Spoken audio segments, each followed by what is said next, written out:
हाय दोस्तों, नमस्कार। ये हमारे संतोष रंगदार भाई हैं। इनका नाम है संतोष रंगदार 302।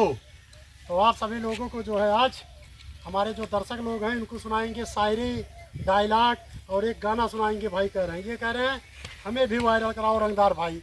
तो इनका डायलॉग सुनिए भाई। अगर अच्छा लगेगा तो लाइक करिएगा, कमेंट करिएगा और शेयर करिएगा। चलिए रंगदार भाई अपना गाना सुनाइए। कि साइकिल चलाने का रोड चाहिए, लड़की पटाने का नोट चाहिए। चाउमीन खाओ चिम्मच से, लड़की पटाओ हिम्मत से। बड़ी दूर से आए पानी तो पिला दो, पानी नहीं तो आइटम से मिला दो। ये लाया पार हुए फिर चाहे जो सरकार हो, लेके एक के 40 से बन जानी के तलवार हो। जब हमसे भिड़वा बाबा तो सीधा ऊपर जाबा, कोर्ट कचहरी बाद में 108 पे रख के जाबा।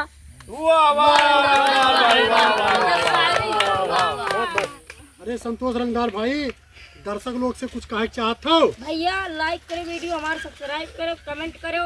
भैया आप लोग से हाथ जोड़ी था। नमस्ते।